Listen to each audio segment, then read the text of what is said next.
Yan, so continuation ito. Yung travel natin from Kunar to Tabok. At this moment we are here in Barangay Lining, Cabugao, Apayao, Kalinga, Apayao. So as you can see, or we can see, ang kalsada ay seems so good or so far so good. Ganda. Hindi matarik. Standard width. Hindi lang natin alam kung na-meet niya yung requirement sa kapal. Baka naman yung mga gumawa lang ng kalsada ang makakapal ang mukha. Mga kontraktor. Ang daming mais. Mais ulit sa bandang kaliwa. Ang dami. Maisan. Pag ma-harvest yan, tonelada din siguro yan.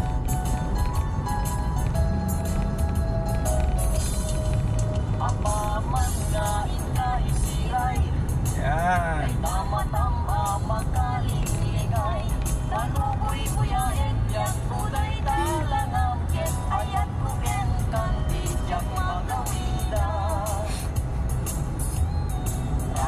Kaya pala hindi tayo pinayagang mag-travel kagabi dahil siyempre magkakalayo yung mga kalsada dito, although magkakalayo yung mga bahayan, although it seems naman maganda naman yung lugar, maganda naman yung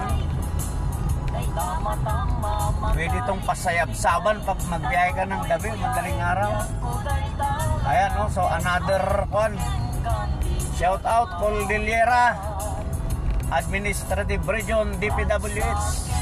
Ayan, may mga portion dito na dilapidated, deteriorated dito sa Cabugao. Kung hindi ako nagkamali, Barangay Lining pa ito. Dapat ito,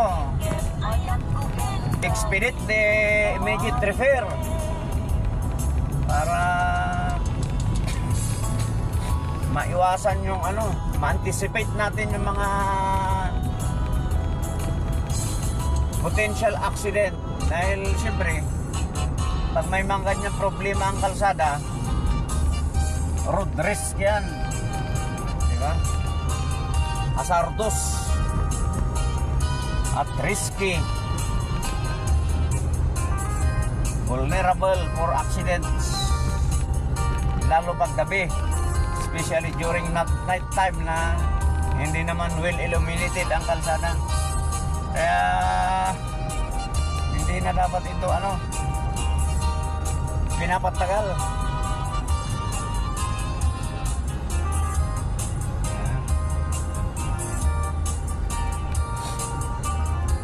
Agsalamin apo amayat.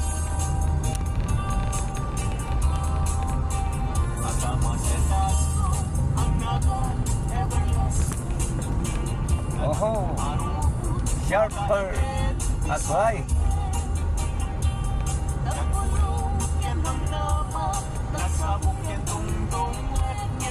Nagkakalayo talaga yung bahay dito, no?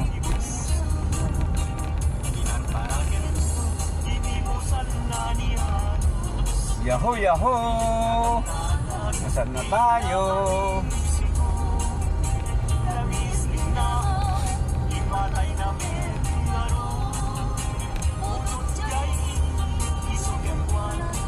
Man.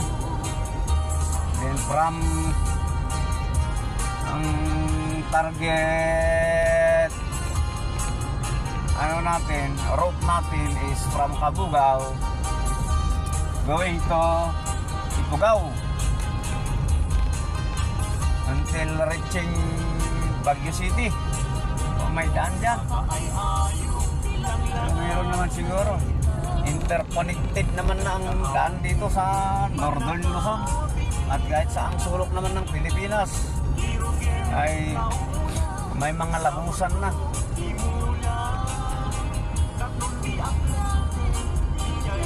May tubig pa dyan. Please, please, please. Nauwaw na ako sa kasasalita.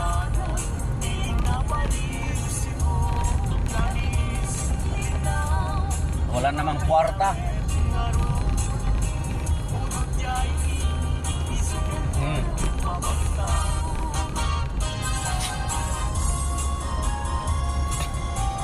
Ang layo pa.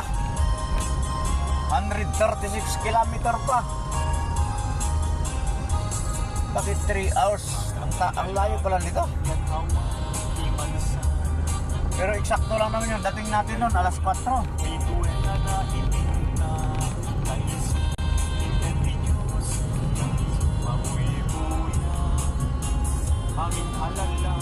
Hindi kaya mali yung ano natin? Hindi kaya mali yung dinaanan natin? Sa Pudtol kaya yung daanan natin papuntang Tabok? Bakit parang dumami?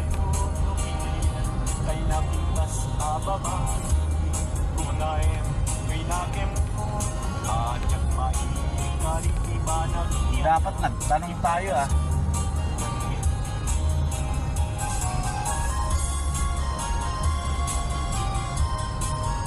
Nagtanong nga tayo para sigurado. Kasi bakit parang tumaas yung ano? Kanina parang isang oras lang eh.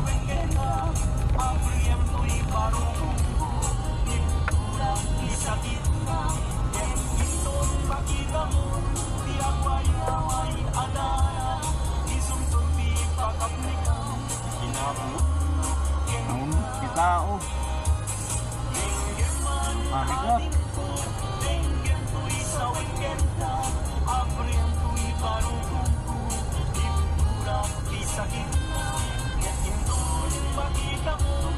Kaso parang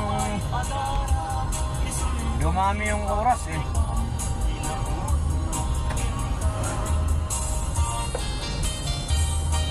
Para kung ano, balik tayo.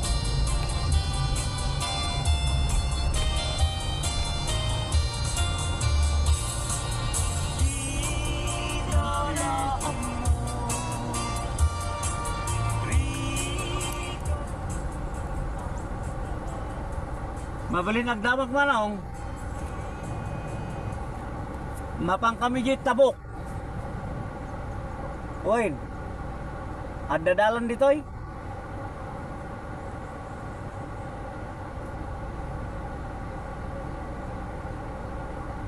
Ijay kami Pudtol kumanag na. Ayat ti dalan. Pudtol.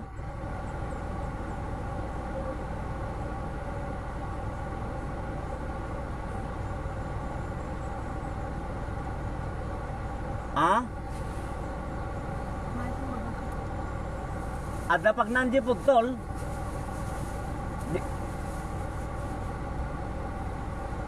Ngam dito'y awan ti pagnan.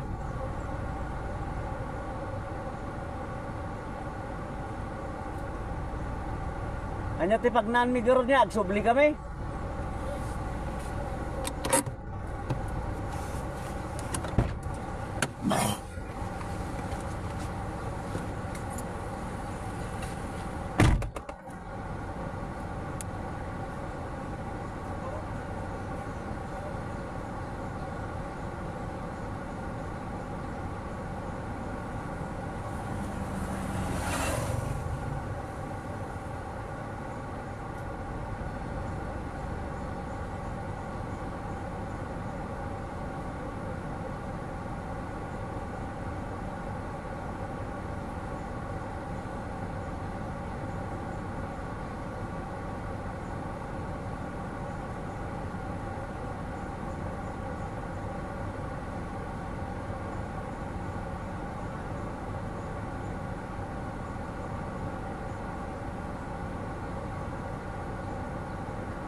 Naka-on pa yung ano natin. So, mali pala yung nasunod natin, kaya pala Kaguwa, palabas daw ito ng Sulsuna, Ilocos Norte. So, kaya pala lumayo yung Tabok, palayo. Kung tayo siguro sa may nasabi mong daan. Hindi doon? Oh, malayo na yung na-travel natin. Babalik tayo doon sa Kunar. Babalik tayo sa Kalinga-Apayaw. Tapos doon sa Kunar, babalik tayo, pahiwalay yung papuntang to, may pahiwalay na papuntang Pinukpok. Yun yung kuan natin, papunta tayo ng Tabok. Baka yung kaninang daan. Malayo na ba yung naano natin? Hindi ba naman, no? Tayo na. Hindi, yung may daan kanina doon? Hindi, yung Putol, malayo din yun. Hindi, malayo, malapit pa lang. Hindi pa naman masyadong ano yan. Mga 30 minutes siguro. Nagtaka ako kasi 115 kilometer, tumataas eh. Imbis na lumiliit, yung oras, time travel, kumaano. Kaya pa, at least nakita natin yung Kabugaw. Kabugaw, Kalinga. Baka doon tayo sa may mga kaninang kanto. Hindi tayo dapat kumanan, kumaliwa pa rin tayo. Ayo, kaliwa, tama. Kaliwa. Bumalik pa rin tayo doon sa may munisipyo yung van.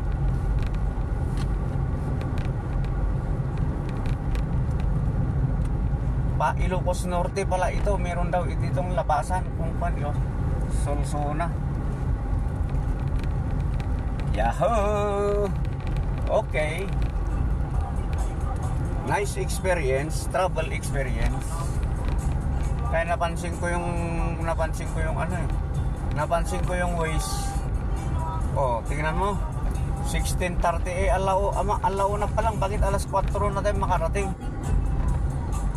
Ibig sabihin, nawawala tayo.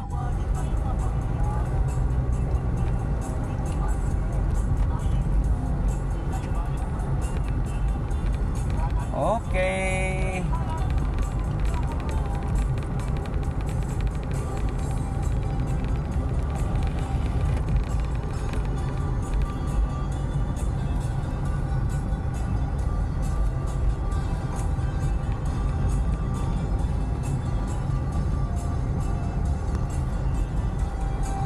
Wala tayo na sa lubong eh. Ngayon, papunta na tayo. Nasa Sorbo na tayo.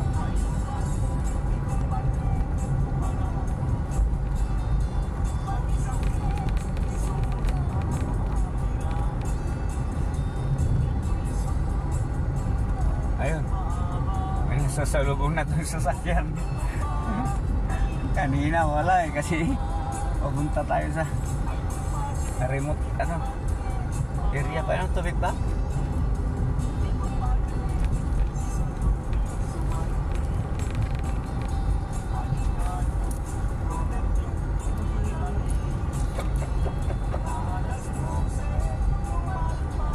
Dito, dapat pala nagtanong tayo kanina dito.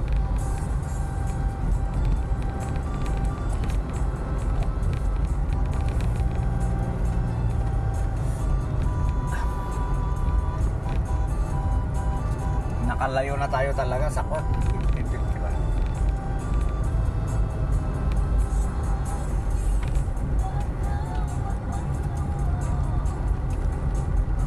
Ang problema kasi, winis natin, itinuro naman tayo ng Waze. Ang problema, palayo tayo ng palayo. 2:31, 2 hours na lang biyahe. Ahay, buhay, ang pagkaligaw ng mga orbiter.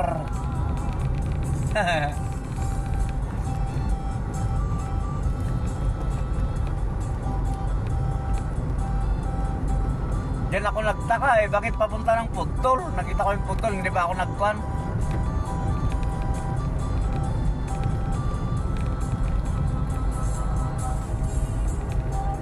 Kaya nagtaka ako, imbes na purok-pok ng kuhan natin, wala na. hindi ko maano yung kwan ng bundok. Hindi ko maano yung geography niya. Kasi dito kasi hindi natin alam kung ano yung kanan at ano.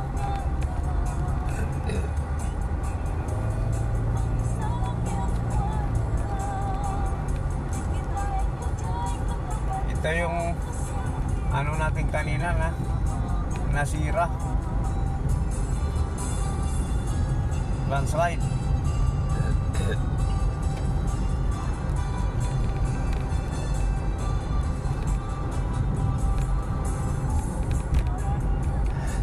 Abot hanap-nap ng tiroon.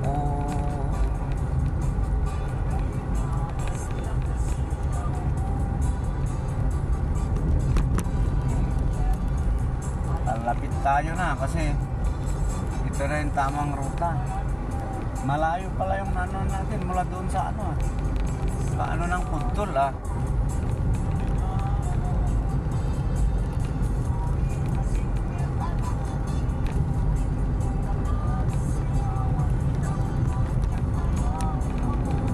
yung Maisan.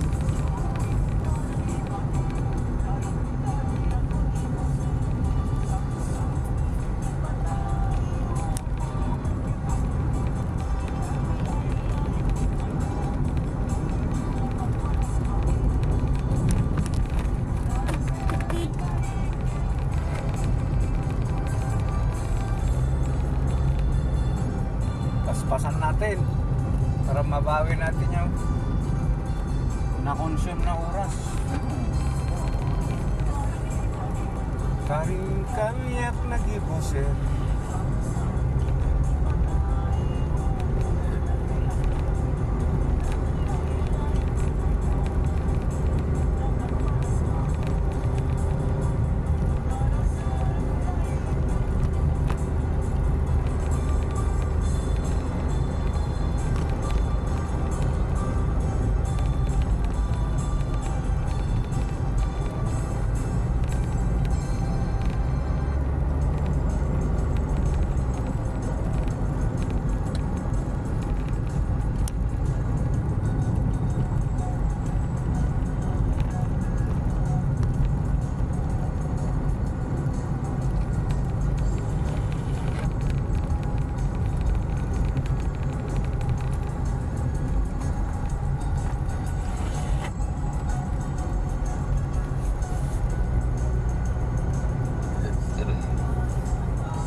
Wala na.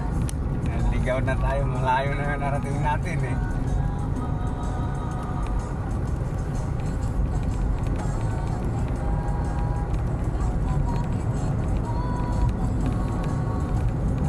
Hindi pa nga tayo naabot yung Lineng yung barangay Lineng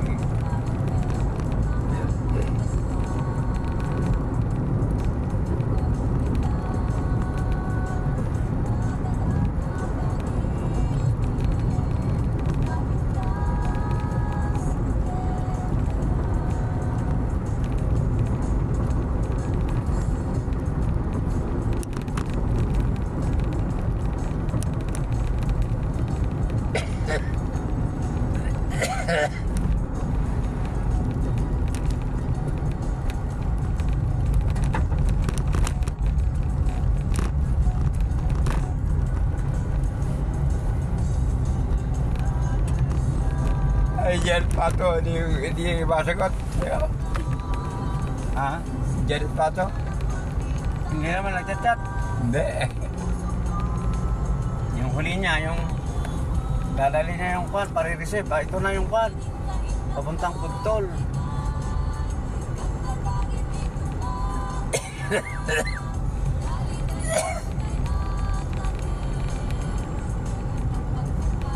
Hindi yan dala, pare-receive. Ewan ko, nadala na niya.